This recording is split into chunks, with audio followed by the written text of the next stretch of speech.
conhecer e ser recepcionado pelo irmão Fabrício, que de uma forma excepcional tem me conduzido, e para aumentar a minha alegria, estar com a dupla pastor Peterson e pastor Mag, sua equipe.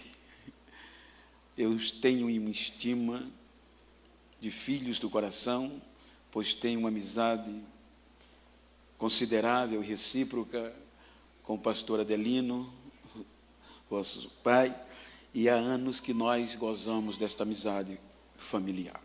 Muito bom ouvi-los e revê-los. Queridos, eu tenho tomado por base esse texto. Esta mensagem veio ao meu coração para trazer-lhes uma mensagem estimulativa, desafiadora,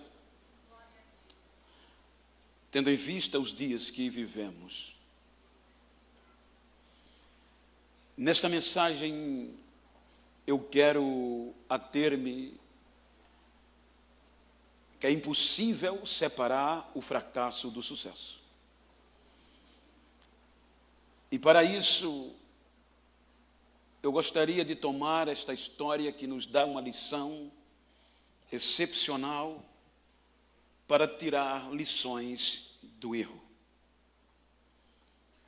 Gostaria de falar-lhes sobre ancorados no deserto.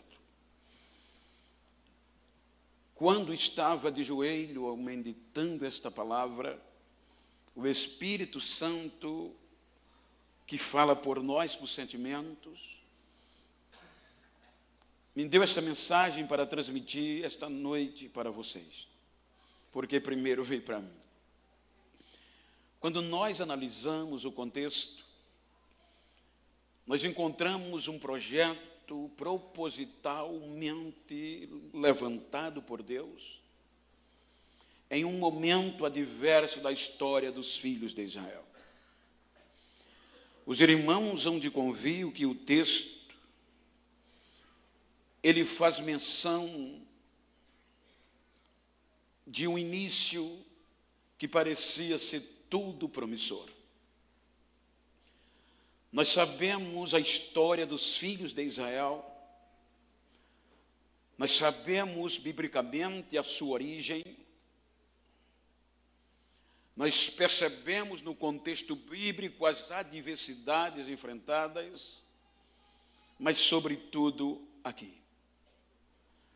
A Bíblia mostra que das entranhas de Jacó, baseado na promessa que Deus fez a Abraão, surgem 70 almas.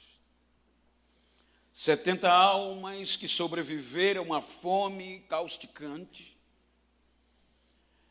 E para ser fiel à promessa, Deus os envia para a mais importante nação daquela época, o Egito.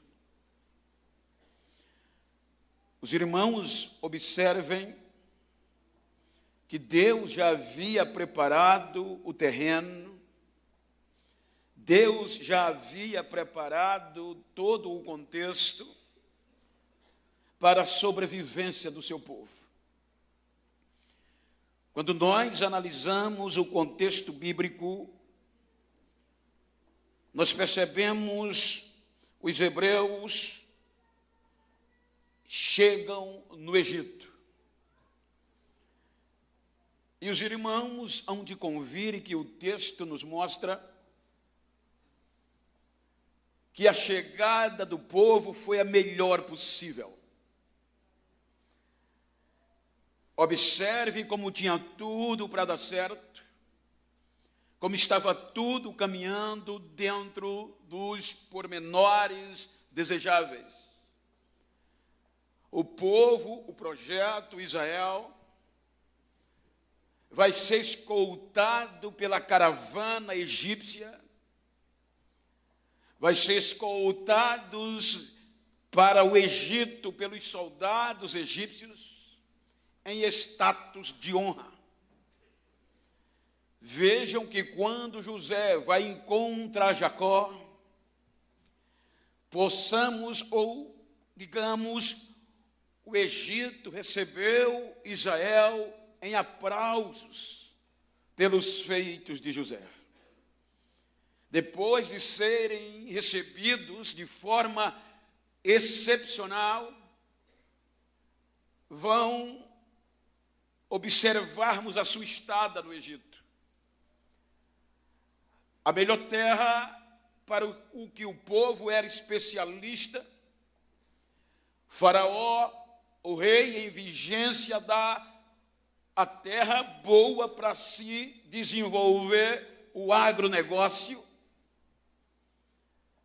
O interessante é que eu passei alguns dias lá no Egito e um arqueólogo amigo meu, de uma longa experiência egípcio, ele nos contou a grandeza da terra de Gósen. Ele disse que até hoje, século 21, os melhores frangos, as melhores verduras, as melhores frutas ainda provêm da região de Gósen. Até hoje, para mostrar aonde Deus elevou, colocou o povo na melhor parte da terra para desenvolver a especialidade do agronegócio, pastores de ovelhas e agricultores. Então observem que o povo está no lugar certo, recebidos com aplausos, aonde Deus preparou para a sobrevivência do seu povo. Então isso implica-se a dizer que tudo vai vivendo em popa. Dias melhores que o outro. Porém, o tempo passa. A história é verídica. A Bíblia diz que com o passar do tempo, morrem os patriarcas. José, seus irmãos, seu pai. Aquela geração se vai. A história é contínua que o próprio Faraó, que recepcionou Israel, faleceu. E veja que vem um novo rei. Quando a Bíblia diz que não conhecia a história de José, obviamente que é um contexto que, na lógica dos acontecimentos, ele não levou em conta a história de José, mas conhecia, porque usando o contexto literário, a razoabilidade, a história é contínua. Se nós sabemos até hoje, era impossível a maior autoridade do Egito não soubesse de uma história recente que aconteceu em seu território. Se até hoje os egípcios são gratos a José, a história, pelo que ele fez, pelo que Deus agiu, este faraó que entrou, obviamente no contexto literal, conhecia, só que ele não levou em conta. Então, não levando em conta aquilo que parecia ser promissor, se tornou tortura por conta de seus objetivos. Os irmãos hão de convir que a partir daqui vai surgir o inesperado. Se eu fui recebido com aplausos, se eu fui recebido com glamour, digamos assim, se eu sou colocado no melhor lugar aonde a prosperidade é cotidiana, jamais eu vou esperar um sofrimento insuportável. Então, quando este faraó adentra no contexto, vem o problema. Qual é o problema? O susto,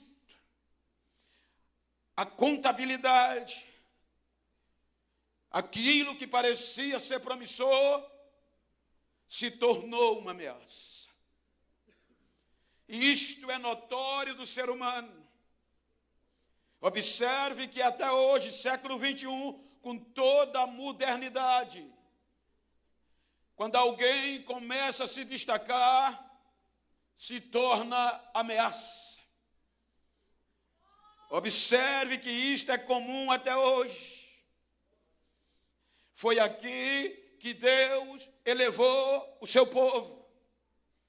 Quando o faraó observa este povo chamado hebreus, em numerologia, superava todos os egípcios. Então agora, como Israel cresceu em números, Faraó teve medo. E tendo medo, convidou uma reunião com os seus maiorais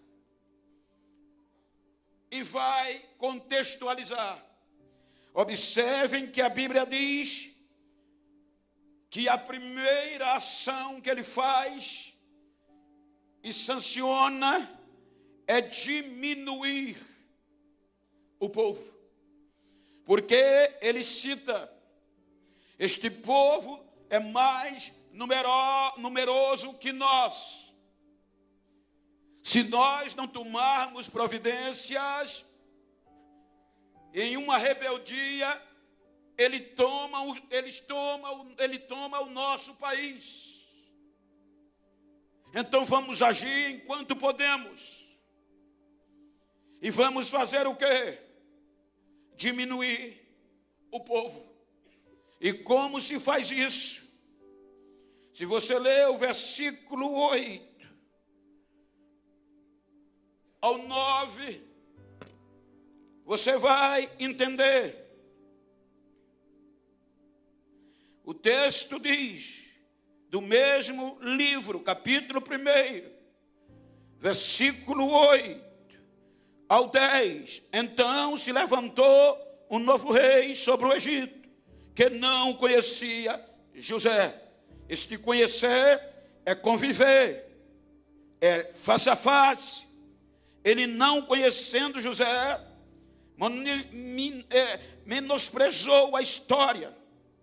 Disse ele ao seu povo, o povo de Israel é mais numeroso e mais forte do que nós.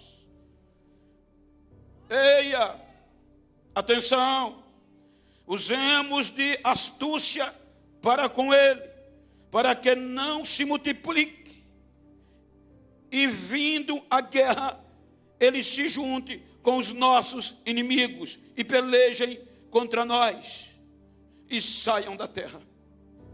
Então qual é o medo? É que este povo se torne aliado de alguns inimigos em caso de guerra e deixe o Egito e lute contra o Egito. Então o que é que nós devemos fazer? Diz a Bíblia, vamos diminuí-lo. E como diminuir? Versículo 11, capítulo 1. Vamos humilhá-los. Vamos humilhá-los. Então puseram sobre eles feitores para os afligirem com as suas cargas. Assim, os israelitas edificaram para Faraó cidades, celeiros, como Pitom e Ramassés. Veja o que diz a história bíblica. Uma das maiores lutas dos egípcios hoje. Quem já foi ao Egito por 2 anos consecutivos, tive o prazer de participar de um curso no Egito. E o maior esforço dos guias que nos guia, dos mestres que nos ensina, é mostrar que Israel nunca foi escravo. O Egito nunca fez Israel escravo. Mas o texto bíblico diz que, com medo de o povo se revoltar contra o Egito, eles resolveram humilhar. E humilhando, vai fazer o povo ralar. Aquele contexto produtivo, aquele contexto promissor, aquela vida de promessas de Deus é interrompida. E agora se torna caos. Agora se torna difícil. Porque no contexto o povo vai se tornar escravos, vivendo para pagar impostos com o trabalho, os esforços insuportáveis, e a humilhação vem. Porém, a humilhação, diz a Bíblia, não fez o povo diminuir. A Bíblia diz que quanto mais o rei oprimia, mais o povo crescia. Quanto mais chicoteavam, quanto mais cobravam trabalhos forçados, o povo crescia. Isso implica dizer que as duas primeiras medidas, diminuir, humilhar, não foram suficientes. Então se provoca um novo contexto. O povo está aumentando. A carga, o sofrimento, não diminuiu o povo. Pelo contrário. Diga para quem está ao seu lado, você está entendendo? Sofrimento, humilhação, não diminui o projeto de Deus. Porque se diminuísse, eu não estava aqui.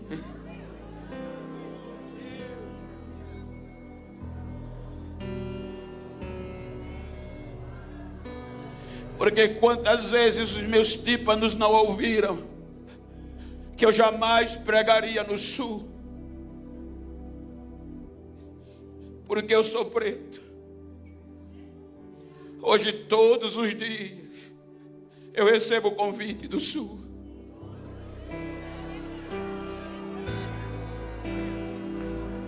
Se você olhar o meu WhatsApp, olhe que eu apago todos os dias. Mas se você olhar agora, vai ter 051, 047, 048, aleluia, 043.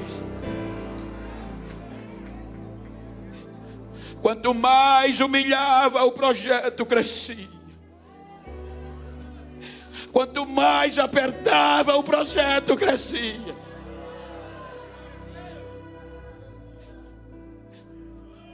Aí agora só tem uma alternativa: eliminá-lo.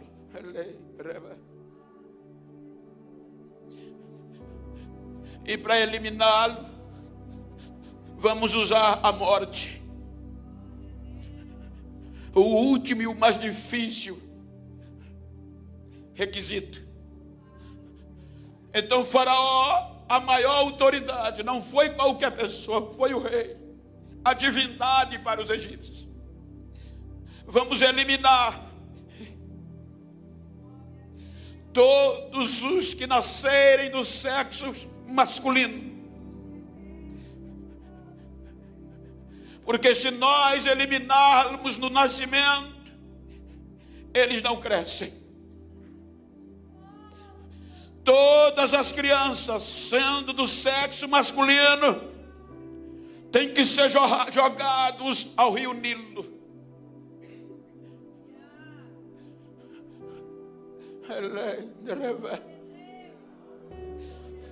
Vamos eliminar a nova geração. Vamos eliminar a geração futura. Porque se nós eliminarmos uma geração que vem, o projeto enfraquece e desaparece. Então, dentro do contexto, a Bíblia não fala, mas obviamente na razão humana, literária, dá para entender que muitas crianças foram jogadas no Rio Nilo.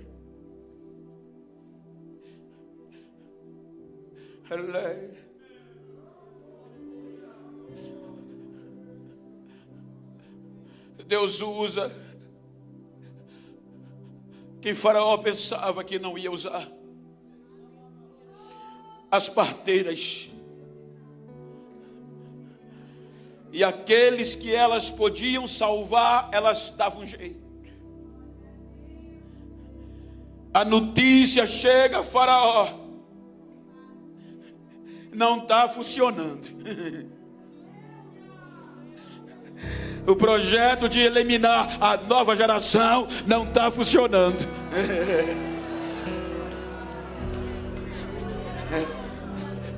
Quem faz parte da nova geração, diga: todo projeto para nos eliminar não vai funcionar, porque nós somos projeto de cima do alto de Deus.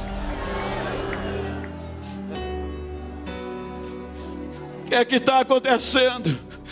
Continua aumentando, o censo está maior do quanto foi determinado para eliminar. O número está crescendo. Só tem o que? Culpabilidade. As parteiras chama, e não foi um interrogatório qualquer, foi diante da maior autoridade egípcia. Porventura vocês me desobedecem? Gente, isso era morte imediata. Vocês não estão obedecendo a ordem que eu dei de eliminar todos os jovens, crianças, melhor, do sexo masculino, jogá-la no Nilo. As pastoras dizem: senhor rei, majestade, a gente faz o que pode, mas as mulheres hebreias são mais fortes que as egípcias. Quando a gente chega, a criança já tem nascido.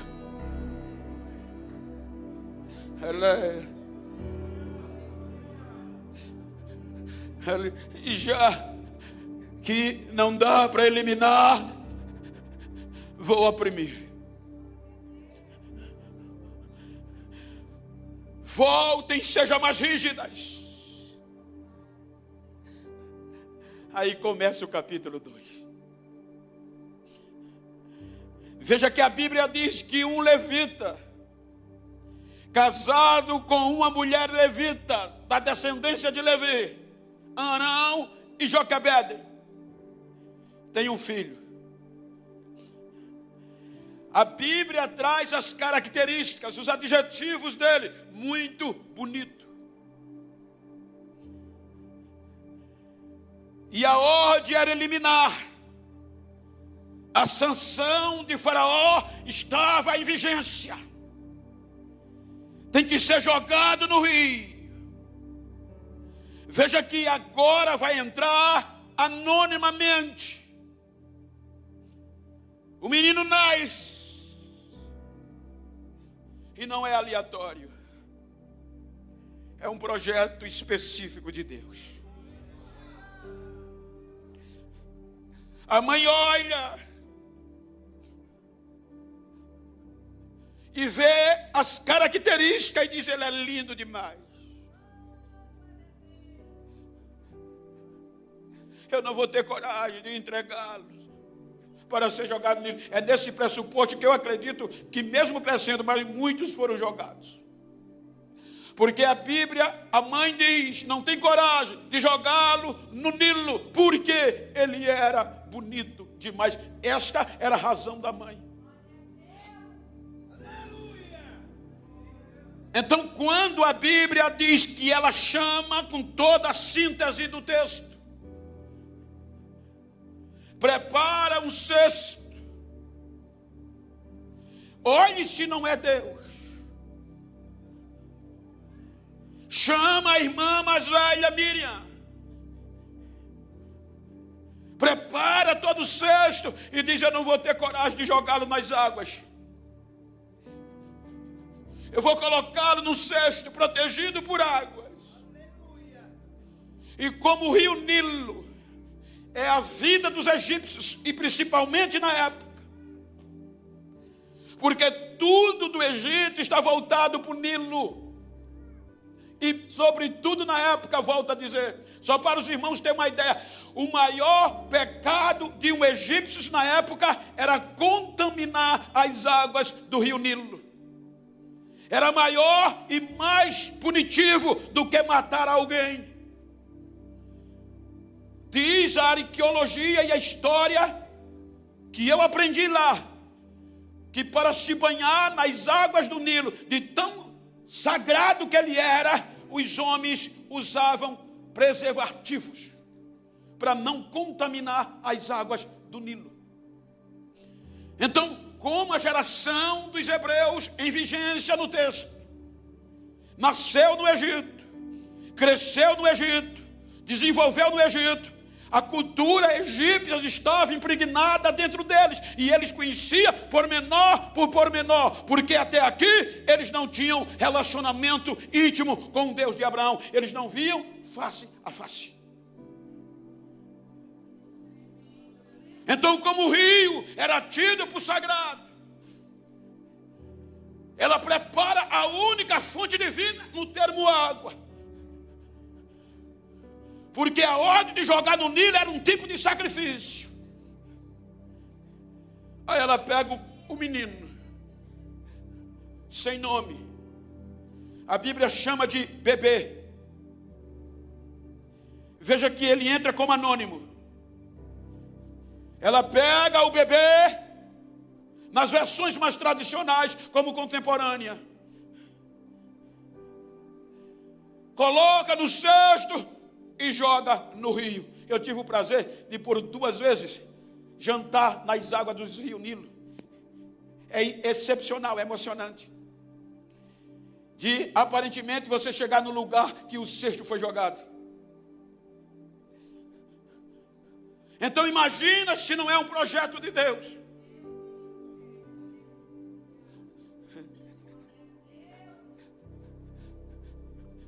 Em outras palavras, ela joga ele no Nilo, mas dentro de um cesto, e deixa o vento levar. Olha para quem está ao teu lado, diga: não importa onde te puseram,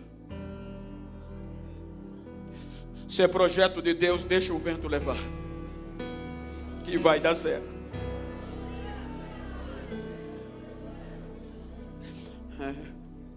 Porque, eu volto a dizer, até hoje, claro que eu não estou dizendo de forma destrutiva, nem pejorativa, mas construtiva, e é o correto. Quando Deus me fez promessa, ainda era na época dos cartões telefônicos, e muitas pessoas, quando me ouviam pregar, diziam: Bento, o Brasil tem que te conhecer. Tu tem telefone? Tenho. Tem cartão? Tenho não. Tinha empresários que mandavam 1000 cartões telefônicos, 2000 para mim, e eu nunca consegui usá-los. Bento, se tu não usar, o mundo não vai te conhecer, o Brasil não vai te conhecer. Deixa o vento levar. E hoje eu ando o mundo quase todo, sem nunca ter entregado um cartão telefônico a ninguém. Escute, eu não estou falando de quem o faz, é o correto. Então ele é jogado no rio, e por ocasião, coincidência, eu acredito, Deus manda o vento levar para o lugar certo. Quando chega numa moita de junco, encalha. Encalhou no lugar errado? Não, no lugar certo. Porque a filha do grande Faraó, a filha de Faraó vem se banhar justamente perto da moita de junco.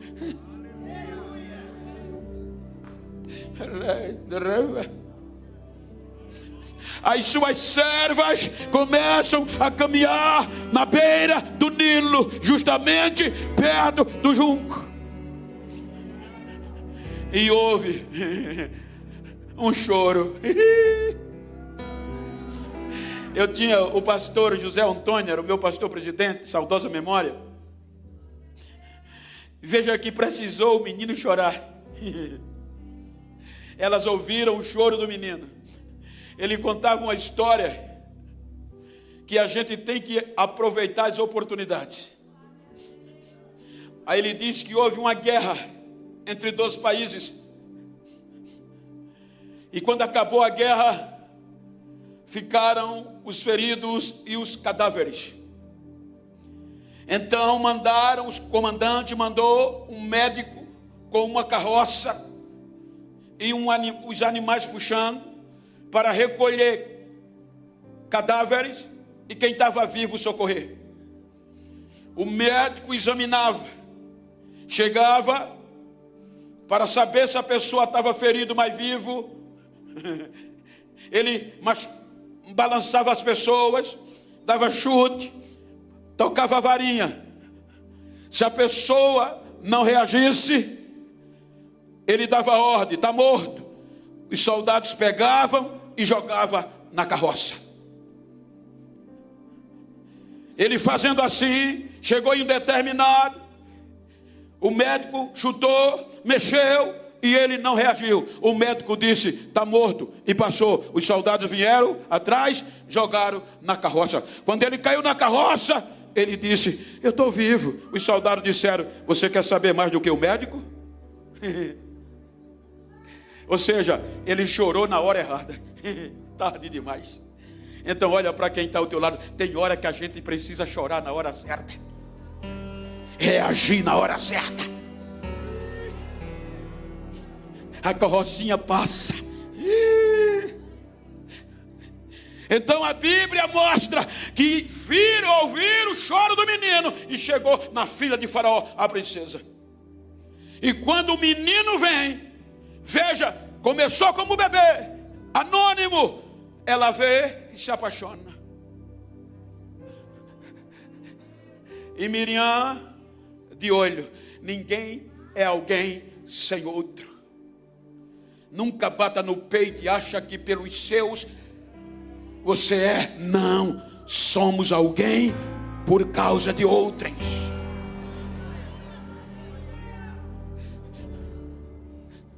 Miriam de olho no cesto. Quando a princesa viu, se admirou.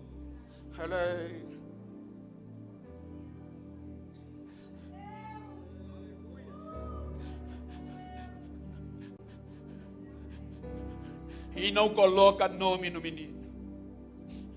Saiu como bebê, entrou na história como bebê, anônimo. Aí Miriam se aproxima, porque a rainha diz: esse menino é israelita, esse menino é hebreu. Veja que ainda está sem nome: bebê, menino e hebreu. Ou seja, bebê, menino e crente.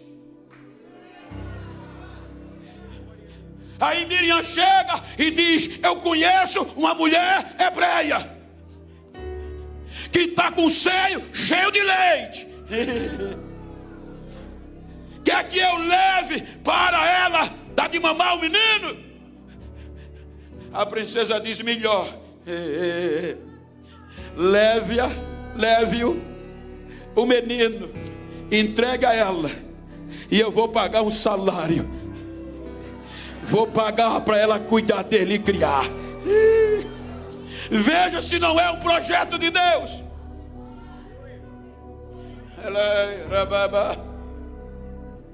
Veja o texto que nós lemos. Sendo o menino. Veja que o texto começa com bebê, menino, crente.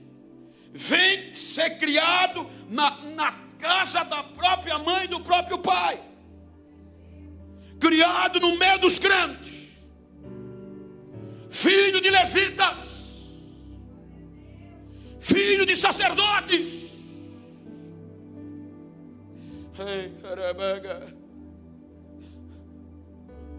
Aí o texto diz que ele vai se desenvolver em meio aos seus irmãos hebreus. Deus preparou tudo certinho, gente.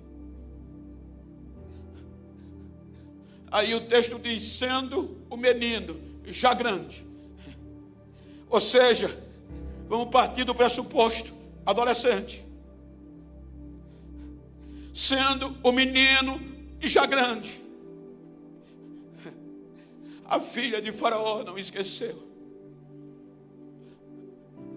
E agora Joquebede vai ter que entregar a ela. Veja como o projeto de Deus é certinho, gente. Moisés só vai ter nome agora. Até aqui ele é anônimo. Bebê, menino e hebreu. Quando Joquebede devolve a filha de Faraó, ela recebe e vai dar um nome a ele. Quem dá o nome que nós conhecemos não é Joquebede, é a filha de Faraó. Ela diz, Moisés vai ser o nome dele, porque das águas o tirei. Veja que ela lembra de quando bebê. E agora ela recebe como seu próprio filho. E é ela que dá nome a Moisés.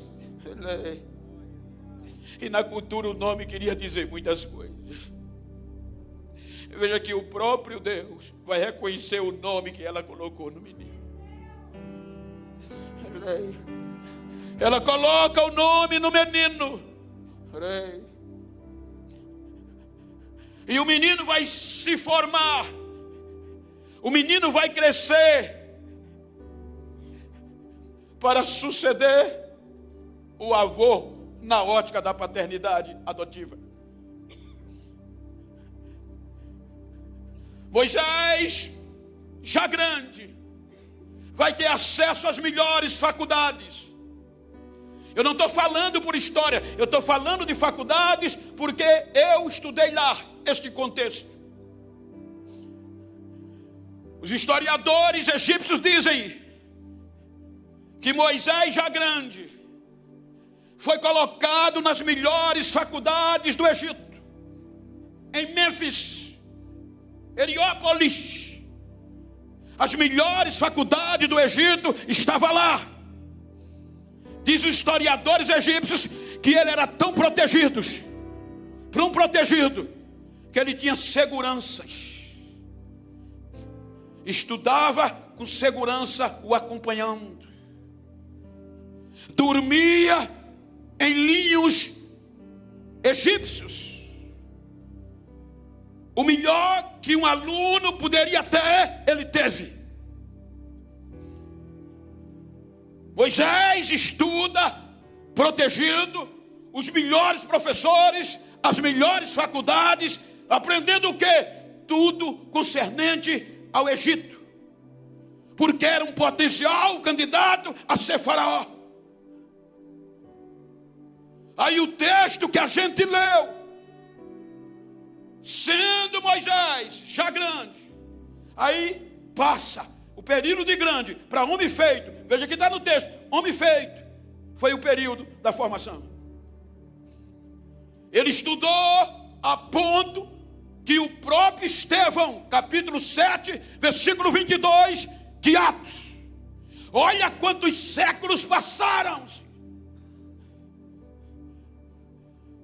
E Estevão, Atos 7:22, na pregação que ele fez, antes de morrer, ele faz menção da formação de Moisés. Ele diz que Moisés foi formado em toda ciência do Egito, em toda matéria, em todo assunto do Egito. Moisés se formou e era poderoso em palavras. Veja que Deus deixou ele pronto. Pegou do cesto e deixou ele formado, pronto. Aí o texto diz que quando Moisés era homem feito, formado, pronto para livrar Israel, ele comete um erro. E é aqui que eu quero falar com você.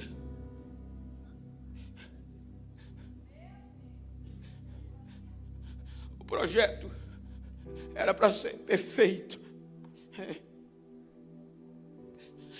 Homem feito, formado em toda a ciência do Egito, poderoso na oratória, a ponto de conseguir, na época, se quisesse, convencer o próprio rei, porque quando diz poderoso em palavras, é em argumento, em oratória. Ele vai visitar os hebreus e vê um egípcio maltratando um hebreu. E a gente aprende uma coisa aqui, gente. Independente da posição e dos estudos, não despreze um irmão seu por nada.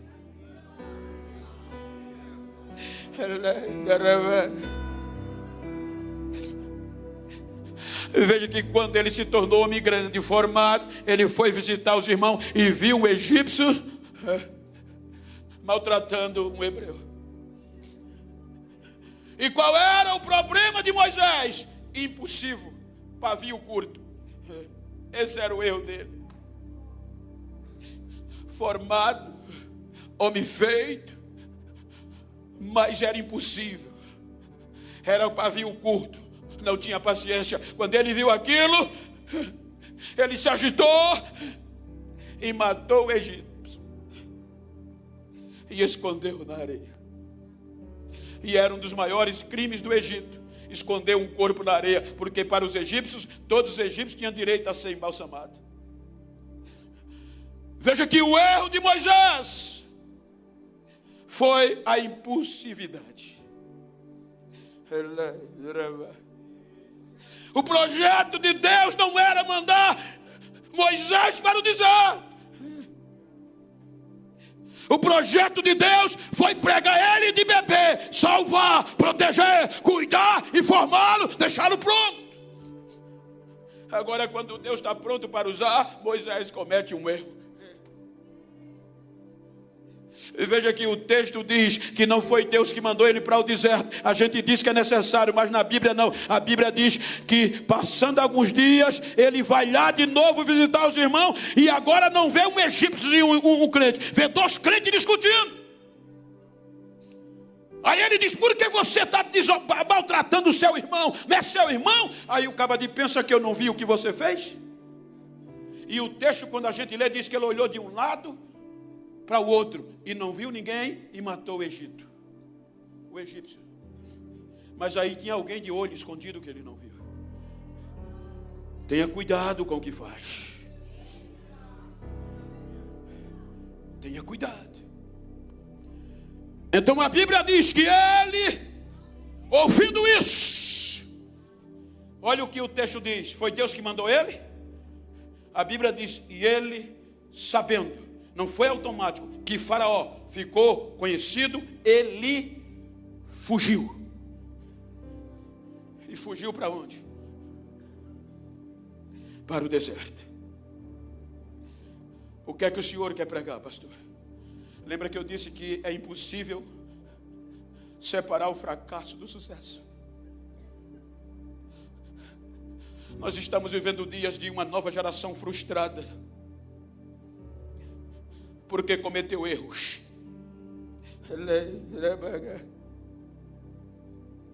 Eu vim aqui nesta manhã te dizer que os teus erros não são maiores que os projetos de Deus.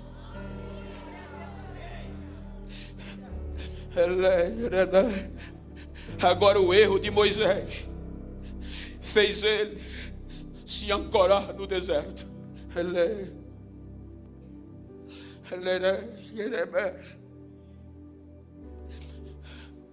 Foi o erro dele. O texto diz que Moisés fugiu. O texto é bem categórico. Ele fugiu por conta do seu erro de impulsividade.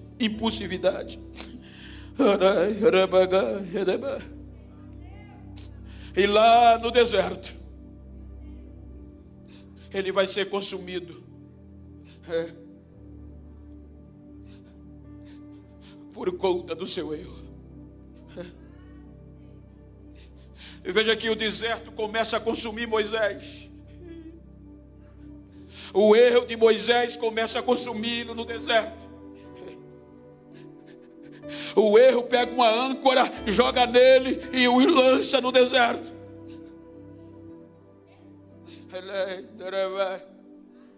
A ponto que a Bíblia diz que ele se conformou e disse: daqui eu não saio. Ele não havia mais possibilidade humana dele escapar do seu erro. Dia após dia, o seu erro machucava-o e o oprimia e o ancorava no deserto. Não é isso que você chegou aqui?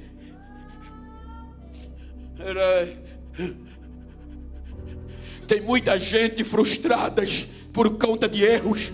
Tem muita gente ancorada, parada, porque quando quer levantar, o erro diz: você não pode, você errou. Escute o que eu volto a dizer: é impossível afastar o fracasso do sucesso.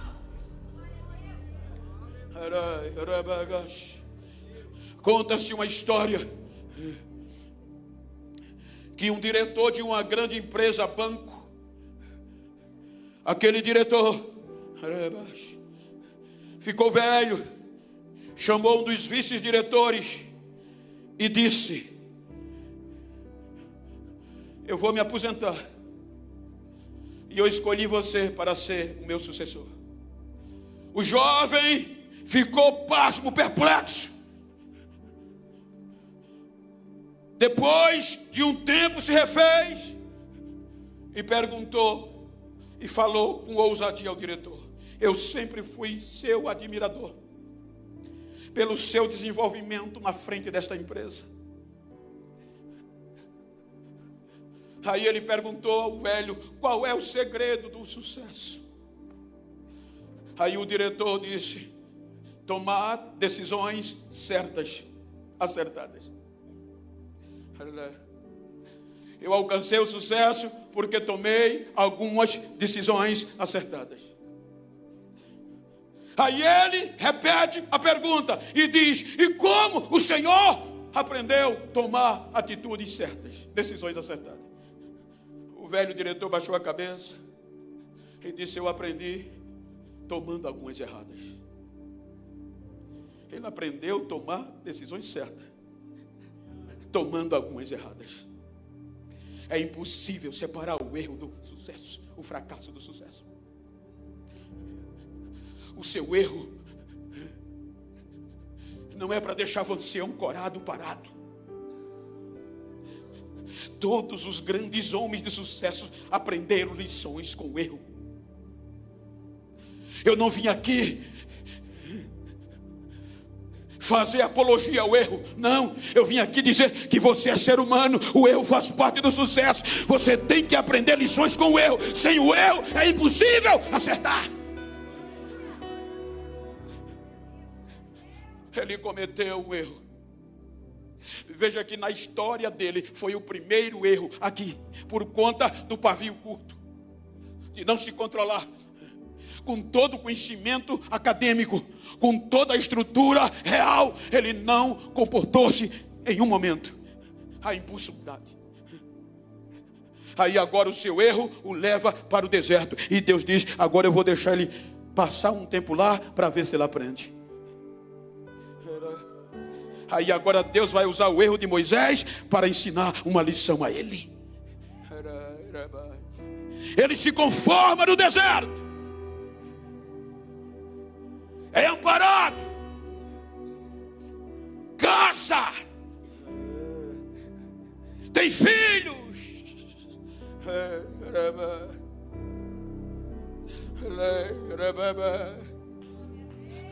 Olhe, casa com uma não crente, com uma não hebreia, tem filhos, se acostumou, se ancorou, por causa de um erro.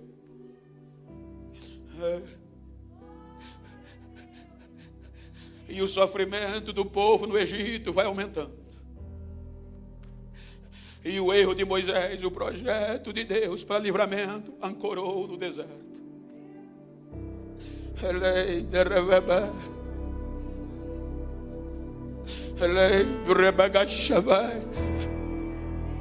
Olha para quem está ao teu lado, diga: não deixa que o teu erro te ancore. Você não foi chamado para estar ancorado. Você não é um projeto para estar ancorado.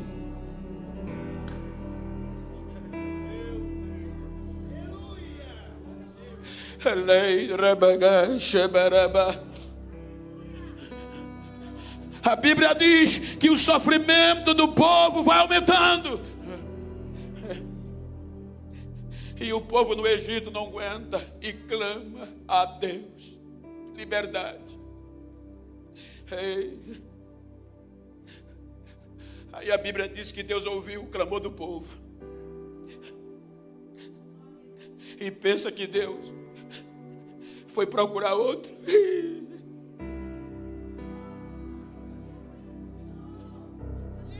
Agora o deserto vai ter que devolver o projeto.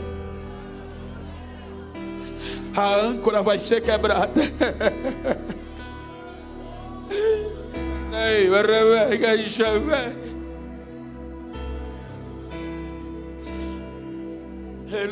A âncora vai ser quebrada. E não é, Deus não manda um anjo.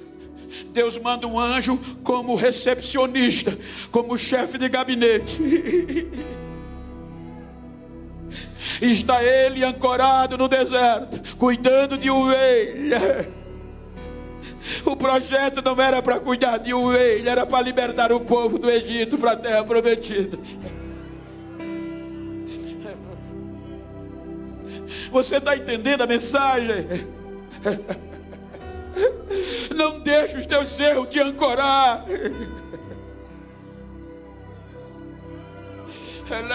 Aprende com eles, mas não deixa ele te ancorar.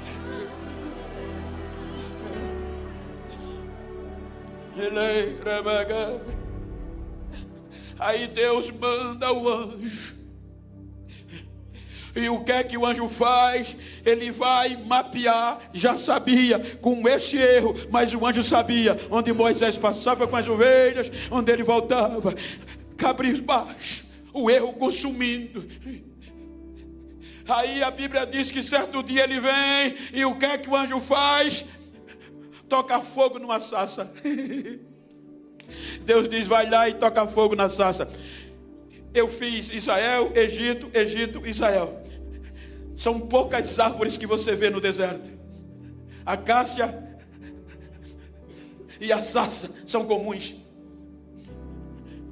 Aí quando ele olha, ele vê a sarça pegando fogo. É comum por conta da quintura. Mas o problema era que o fogo não consumia a sarça. É incomum, não é normal. Uma sarça, uma pé de árvore pega fogo e o fogo não consumi-la. Aí ele vai se aproximar.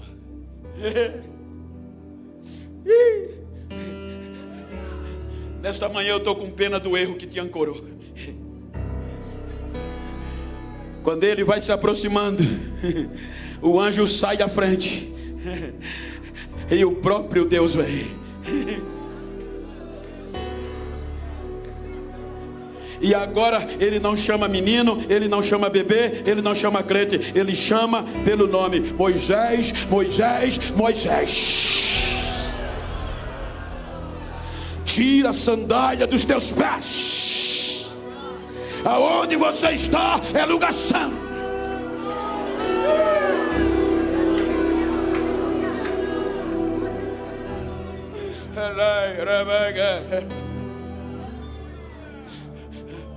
Eu ouvi, disse Deus, o sofrimento, eu vi o sofrimento do meu povo, ouvi o seu clamor e desci para livrá-los. Eu vou pegar você. Veja que Deus não cita o erro.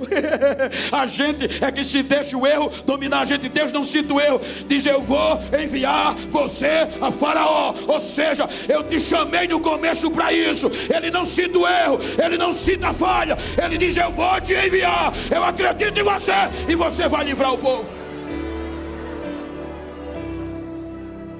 Ele estava tão ancorado que ele resiste. Senhor, quem sou eu? Quem sou eu? Nem falar eu sei. O homem que era poderoso em palavra, o erro tirou tudo dele. Nem falar eu sei.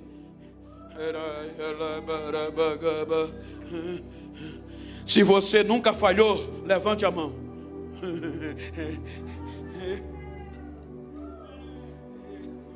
Mas se você deixou o erro te ancorar, esta manhã, esta palavra é para te dizer que o deserto vai ter que devolver os projetos de Deus. Vai ter que a corrente ser quebrada e te libertar.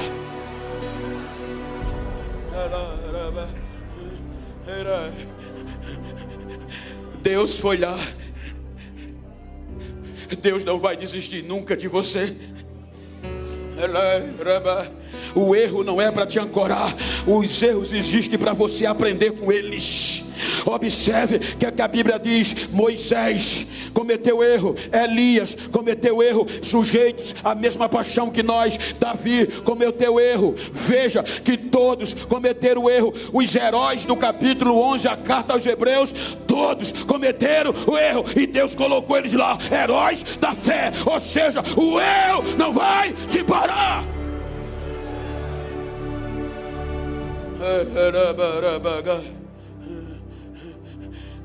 Deus vai lá e busca ele. Mas Senhor, eu não sei nem falar. Eu não vou desistir de você. Eu vou lhe dar um auxiliar. Vai falar por você. Mas você é o meu projeto. Vê se em algum momento Deus citou o erro dele. Quem costuma citar o erro somos nós. Quem costuma desistir fácil somos nós dos outros. Quem costuma esquecer a história que você tem e apontar o erro somos nós. Mas Deus não. Ele usa o teu erro em silêncio para te ensinar a não desistir, para você aprender com eles. Quando você chegar em casa, se você quiser e gostar de história, procura lá quem foi Babe Ruth. Século passado, um dos maiores jogadores de beisebol americano. Ele conseguiu o recorde no seu tempo, 714 arremessos que acertou naquela bola que o caba joga, e ele manda o cacete de volta. Ou seja, ele alcançou o recorde. Você vai lá, vai estar lá, 714, ele ganhava recorde e mais recorde em todos os aspectos, e é o que a mídia fala. Só que o povo não entende que para ele chegar ao recorde das cacetadas, ele também era recordista nos erros, nas ratadas que ele dava. Você está entendendo? Ele alcançou o recorde com 714 remessos. Mas para ele chegar a isso, ele também teve que alcançar o recorde de erro que ele cometeu. Ele era recorde bom e também errou demais para poder acertar. Então não deixe o teu erro te parar. Eu não estou pregando aqui para super crente esta manhã. Você não vai ver isso aqui no YouTube.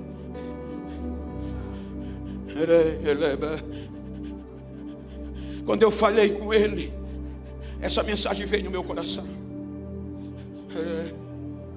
Quando eu disse, pastor, a passagem está comprada, essa mensagem veio no meu coração. Então eu não estou falando aqui para super-heróis, eu estou falando para uma geração de jovens que tem sido presa pelos seus erros, está acabunhada, está amarrada, está ancorada. Mas nesta madrugada Deus me deu esta mensagem para te dizer: é hora de deixar o deserto, é hora do deserto quebrar-se as correntes e te devolver para as mãos de Deus. Levanta a cabeça.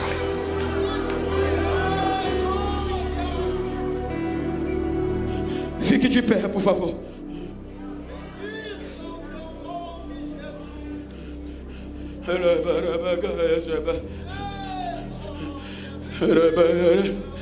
Como você chegou nesta manhã?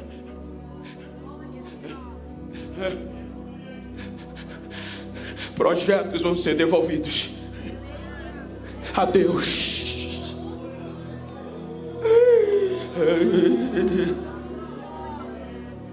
Projetos vão ser devolvidos.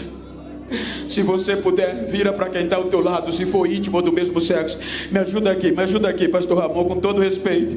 Olha para ele assim como eu estou. Se for íntimo ou do mesmo sexo, olha para ele, olha para ela e diga: não importa como você chegou, não quero saber dos seus erros, eu só tenho uma coisa para te dizer: a âncora vai ser quebrada e o deserto vai te devolver a Deus, e o projeto vai dar certo. Agora diz para ele: quando tu chegar em casa ou depois do culto, lê Êxodo 33:11. Pergunta ele: o que é que diz? Deus falava com Moisés face a face, como se fosse um amigo. Então diga para ele: Deus não desistiu de você. O deserto vai ter que te devolver a ele. O erro foi só para aprender. Abraça ele e diga: eu tomo posse. Deus não desiste de nós. Passe pelo menos 30 segundos abraçado com ele. Passe 30 segundos pelo menos abraçado com ela. E diga para ele, diga para ela: Deus não desiste de você. Os erros não são suficientes para te parar. A eliminação não é suficiente para te parar. A humilhação não vai te parar. Tu és o projeto de Deus. Soberano Deus, renova nesta manhã. Renova a tua serva, o teu servo que chegou ancorado pelos erros. Esteja lá na televisão, esteja no notebook, esteja no PC, esteja na rede social, esteja ouvindo esta palavra. Seja renovado agora, que a âncora está sendo quebrada e o deserto vai ter que devolver você a Deus.